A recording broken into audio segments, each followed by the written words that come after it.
Assalamualaikum warahmatullahi wabarakatuh. Eh, Kali ini di video saya akan bahas tentang sholat. Pasti semua orang sudah mengerti apa itu sholat.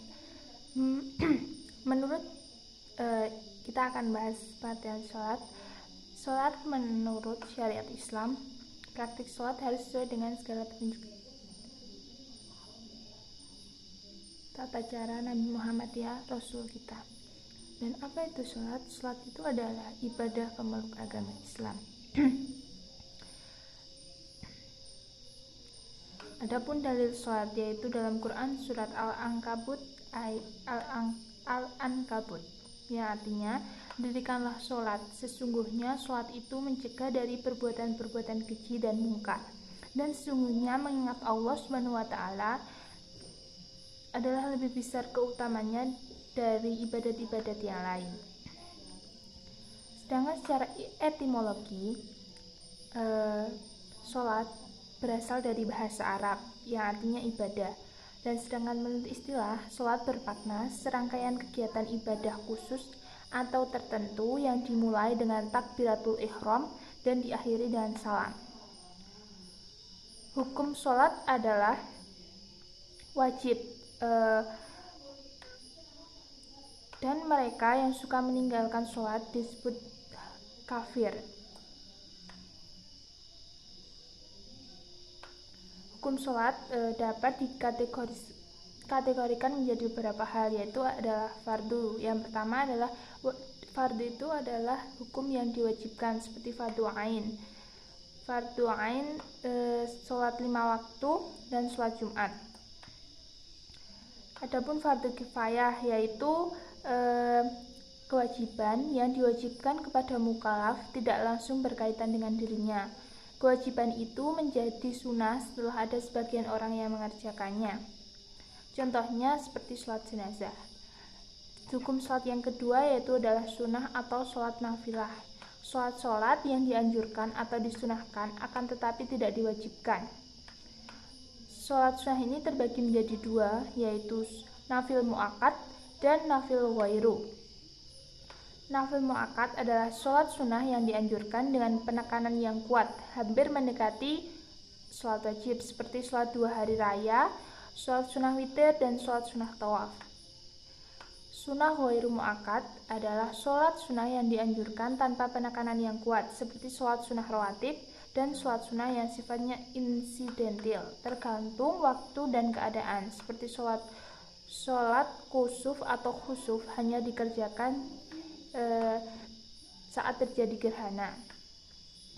Adapun syarat-syarat sholat yaitu terutama beragama Islam, baligh, berakal sehat, suci dari hadas dan najis, menghadap kiblat, mengetahui masuknya waktu sholat, mengerti syarat rukun dan sunnah sholat. Adapun rukun sholat seperti cara-cara yang dilakukan ketika sholat.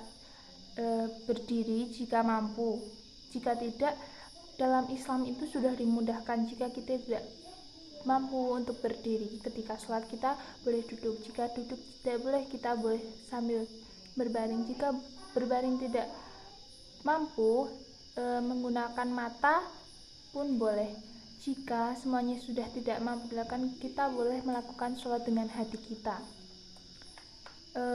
Sebelum sholat kita harus niat kepada Allah bahwa lillahi ta'ala kita menjalankannya dengan ikhlas. Yang pertama yaitu takbiratul ihram. Setelah itu membaca surat Al-Fatihah pada setiap rakaatnya.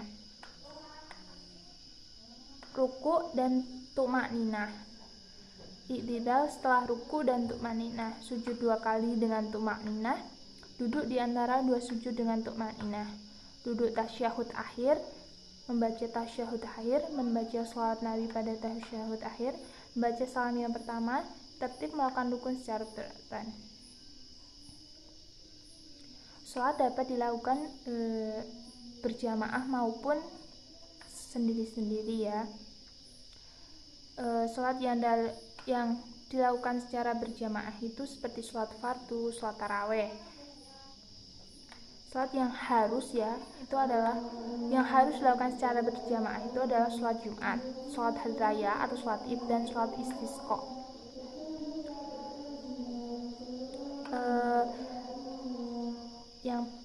Di sini saya akan bahas tentang tata cara sholat ketika sakit. Tadi sudah disebutkan bahwa sholat itu diwajibkan untuk semua orang, baik dia sakit maupun tidak. Walaupun dia tidak berdiri, dia boleh duduk. Agama Islam ini penuh dengan kemudahan. Semua yang diperintahkan dalam Islam disesuaikan dengan kemampuan hambanya. Allah Subhanahu wa Ta'ala berfirman, "Maka bertakwalah kamu kepada Allah semaksimal kemampuanmu." Quran Surat At-Taghabun ayat 16. Termasuk sholat tadi, ibadah yang paling agung dalam agama Islam. Terdapat banyak kemudahan dan keringanan di dalamnya.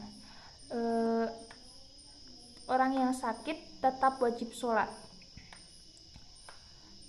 Dalam hadis riwayat An-Nasai nomor 7307, Abu Daud nomor 4403, Ibnu Hibban nomor 143, disahihkan Al-Albani dalam Sahih Al-Jami nomor 3513, disebutkan bahwa pena atau catatan amal diangkat dari 3 jenis orang. Orang yang tidur hingga ia bangun, anak kecil hingga ia balik, dan orang gila hingga ia berakat.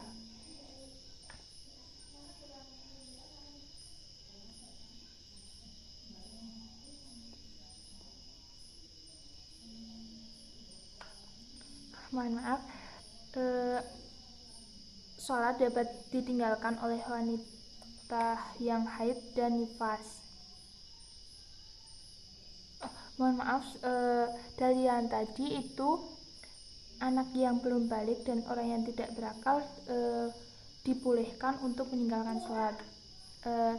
Yang dibolehkan meninggalkan sholat yang kedua yaitu wanita yang sedang haid dan nifas. Disebutkan dalam Ibunda Aisyah radhiyallahu anha pernah ditanya, "Apakah kami perlu mengganti sholat kami ketika sudah suci?" Aisyah menjawab, "Apakah engkau seorang wanita Haruriyah atau Khawarij? Dahulu kami mengalami haid di masa Nabi Shallallahu Alaihi Wasallam, namun beliau tidak memerintahkan kami untuk menggantinya." Hadis riwayat Al-Bukhari nomor 321.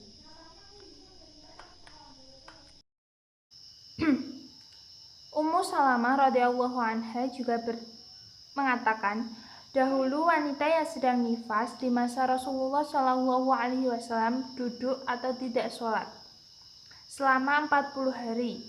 Menurut hadis riwayat Ibnu Majah nomor 530, disahihkan oleh Al-Albani dalam Sahih Ibnu Majah. Adapun keringanan-keringanan bagi orang yang sakit seperti yang sudah saya sebutkan di awal. Dibolehkan untuk yang pertama yaitu dibolehkan untuk tidak sholat berjamaah di masjid.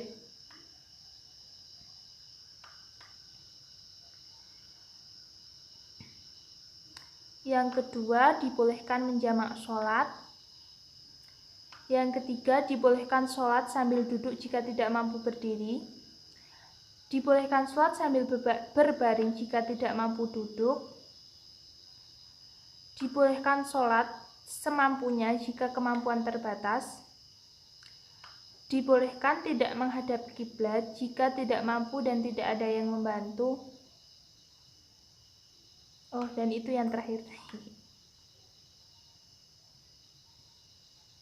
Adapun tata cara sholat bagi orang yang sakit.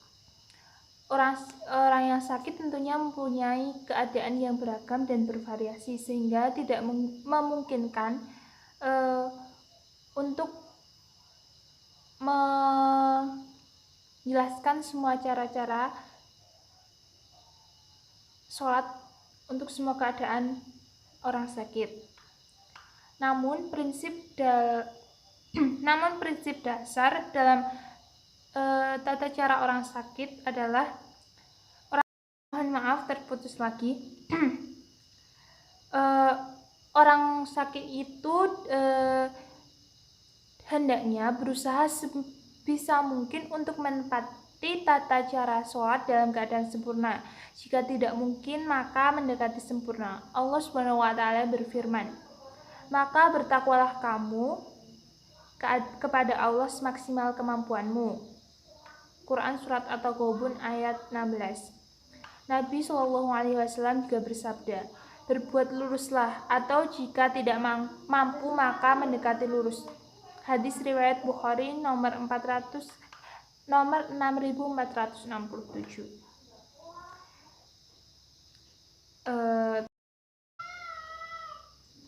Tata cara sholat yang pertama adalah tata cara bagi orang yang tidak mampu berdiri. Yang paling utama adalah dengan cara duduk bersila. Namun jika tidak memungkinkan, maka dengan cara duduk apapun yang mudah untuk dilakukan. Duduk diharapkan menghadap kiblat. Jika tidak memungkinkan untuk menghadap kiblat, maka tidak mengapa. Cara bertakbir dan bersedekap sama sebagaimana kita melakukan sholat seperti biasanya dalam keadaan berdiri, yaitu tangan diangkat hingga sejajar dengan telinga, dan setelah itu tangan kanan diletakkan di atas tangan kiri. Cara rukuknya membukukan badan sedikit.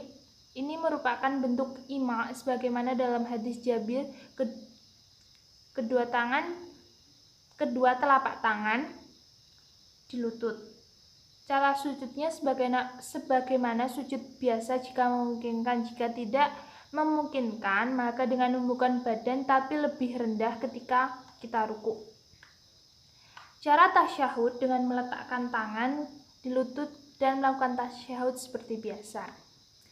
Tata cara yang kedua adalah bagi orang yang tidak mampu duduk.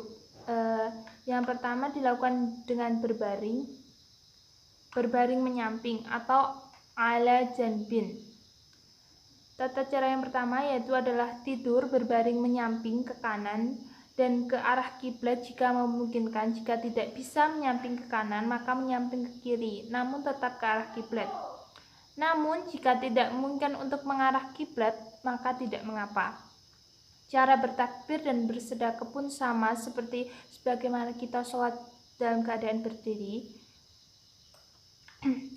Cara rukuknya yaitu menundukkan kepala sedikit, tangan diluruskan ke arah lutut. Cara sujudnya seperti tadi, lebih rendah ketika kita ruku dan tangan juga diluruskan ke arah lutut. Cara tasyahud akhir pun sama dengan meluruskan tangan ke arah lutut, namun jari telunjuk tetap berisyarat ke arah kiblat. Cara yang kedua yaitu dengan berbaring terlentang, yaitu berbaring terlentang dengan kaki menghadap kiblat. Yang utama, kepala kita diangkat sedikit dengan ganjalan seperti diganjal bantal atau apapun itu agar kepala kita agak naik sedikit dan sehingga wajah kita itu menghadap kiblat. Namun jika tidak memungkinkan pun tidak apa. Cara bertakbir dan bersedekap pun sama. Cara rukuknya juga menunduk sedikit, cara sujudnya menunduk lebih rendah daripada kita ketika ruku. Tasyahud pun juga sama dengan meluruskan tangan ke arah lutut, namun jari telunjuk tetap berisyarat ke arah kiblat. Tata cara yang ketiga yaitu orang yang tidak mampu menggerakkan anggota tubuhnya atau lumpuh total. Jika tidak mampu menggerakkan anggota tubuh kita namun bisa menggerakkan mata, maka sholatnya dengan gerakan mata. Karena ini masih termasuk makna al-ilma. Ia kedipkan matanya sedikit ketika takbir dan ruku, dan ia kedipkan banyak untuk sujud. Disertai dengan gerakan lisan ketika membaca bacaan-bacaan sholat. Jika lisan tidak mampu digerakkan, maka bacaan-bacaan sholat pun dibaca dalam hati. Jika tidak mampu menggerakkan anggota tubuhnya sama sekali, namun masih sadar, maka sholatnya dengan hatinya, yaitu ia membayangkan dalam hatinya gerakan-gerakan sholat yang ia kerjakan, disertai dengan gerakan lisan ketika membaca bacaan-bacaan sholat. Jika lisan pun tidak mampu digerakkan, maka bacaan-bacaan sholat pun dibaca dalam hati. Saya akan memberi contoh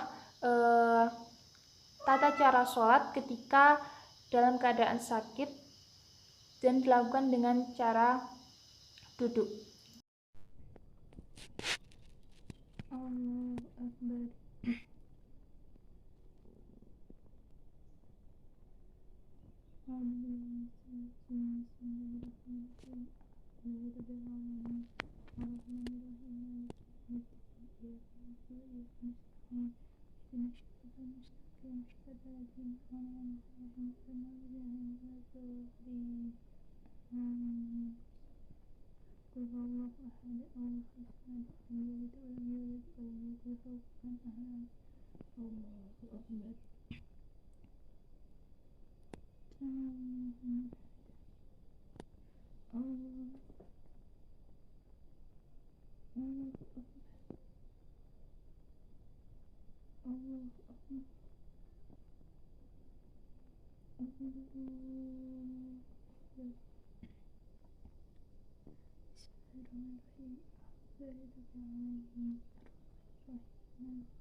Di sini saya akan berikan contoh yang kedua, yaitu tata cara sholat dalam di atas kendaraan.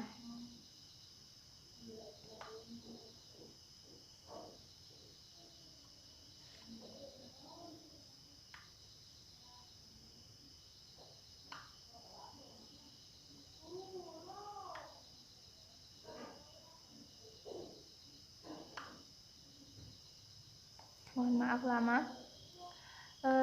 Pastinya kita sebagai manusia pasti kita melakukan berpergian ya, entah itu menggunakan motor, mobil, kapal maupun kendaraan yang lain. Sholat itu harus dilakukan dengan cara yang sempurna, yaitu dengan berdiri, ruku, sujud, dan menghadap kiblat. Jika di atas sebuah kendaraan seseorang bisa melakukan sholat sambil berdiri, bisa ruku, bisa sujud, dan mengarah kiblat, maka dia boleh melakukan sholat wajib di atas kendaraan tersebut. Seperti jika kita berada dalam kapal, pasti kita dapat melakukan tata cara sholat yang sudah disyariatkan dalam agama Islam. Tapi jika dalam kendaraan tersebut kita tidak bisa melakukan sholat sambil berdiri dan menghadap kiblat, maka dia tidak boleh melaksanakan sholat wajib kecuali dengan dua syarat, yaitu khawatir keluar waktu sholat sebelum sampai di tujuan. Yang kedua yaitu tidak memungkinkan baginya untuk menghentikan kendaraan sejenak untuk sholat, semacam orang yang naik pesawat, kereta api, dan sebagainya. Yang ketiga yaitu tidak bisa sholat sambil berdiri. Cara yang sholat yang diperbolehkan adalah duduk semampunya. Dari Imran bin Husain radhiyallahu anhu, Nabi Shallallahu alaihi wasallam bersabda, "Sholatlah sambil berdiri, jika tidak mampu sambil duduk, dan jika tidak mampu sholatlah sambil tiduran." Hadis riwayat Bukhari nomor 1117. Yang keempat yaitu jika di atas kendaraan mampu sholat sambil menghadapkan kiblat, maka wajib sholat dengan menghadap kiblat meskipun sambil duduk. Namun jika tidak memungkinkan menghadap kiblat, dia bisa sholat dengan menghadap sesuai arah kendaraan. Allah Subhanahu wa taala berfirman, Allah tidak membebani satu jiwa kecuali sebatas kemampuannya. Quran Surat Al-Baqarah ayat 286. Nomor 5. Ketentuan di atas hanya berlaku untuk sholat wajib, adapun sholat sunnah boleh dilakukan dengan duduk dan tidak menghadap kiblat, meskipun dua hal itu bisa dilakukan. Adapun cara sholat sambil duduk di atas kendaraan, yaitu dengan duduk sesuai posisi normal orang naik kendaraan, punggung kita disandarkan di jok kursi, pandangan mengarah ke depan bawah. Takbiratul ihram membaca surat dengan posisi seperti di atas. Ruku dengan sedikit menundukkan badan. Bangkit untuk iktidal kembali ke posisi semula. Sujud dengan mendudukkan badan yang lebih rendah ketika kita ruku. Duduk di antara dua sujud dengan posisi duduk sempurna seperti ketika kita takbiratul ihram. Gerakan yang lainnya dan gerakan jalannya seperti yang sudah disebutkan di atas. Dan ketika kita tasyahud, mengacungkan isyarat jari telunjuk dengan pandangan tertuju ke arah telunjuk. Salam menoleh ke kanan dan ke kiri seperti biasa dalam keadaan posisi duduk. Saya akan berikan contohnya. Allahu Akbar.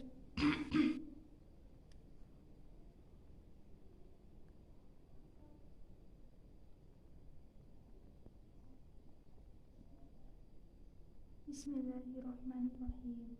Alhamdulillahirrahmanirrahim. Ar-Rahmanirrahim. Maliki yaumiddin. Iyyaka nasta'in. Ihdinas siratal mustaqim. Shiratal ladzina an'amta 'alaihim ghairil maghdubi 'alaihim waladdallin. Amin. Idza jaa nasrullahi wal fath wa ra'aita an-nasa yadkhuluna fi dinillahi afwaja fasabbih bihamdika wastaghfir innahu kana tawwaba. Allahu Akbar. Bismillahirrahmanirrahim. Allahu Akbar. Allahu Akbar. Allahu Akbar.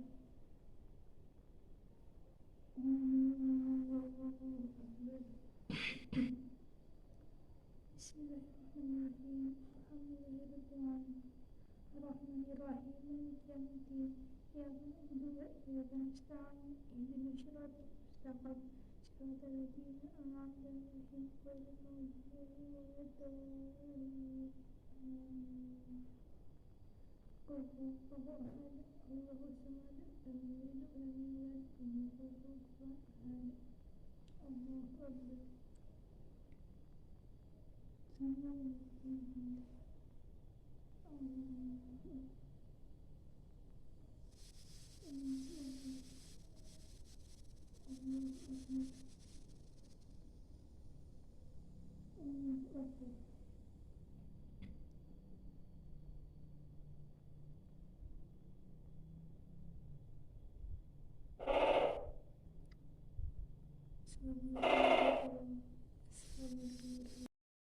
Nah, teman-teman, sekian dari video saya. Apabila ada kesalahan kata, mohon maaf. Apabila dalam saya menjelaskan kurang jelas, kurang terlalu cepat saya dalam pengucapannya, dan saya dalam mencontohkan tata cara sholatnya kurang jelas, mohon maaf. Apabila ada suara-suara lain atau videonya putus-putus, saya mohon maaf yang sebesar-besarnya.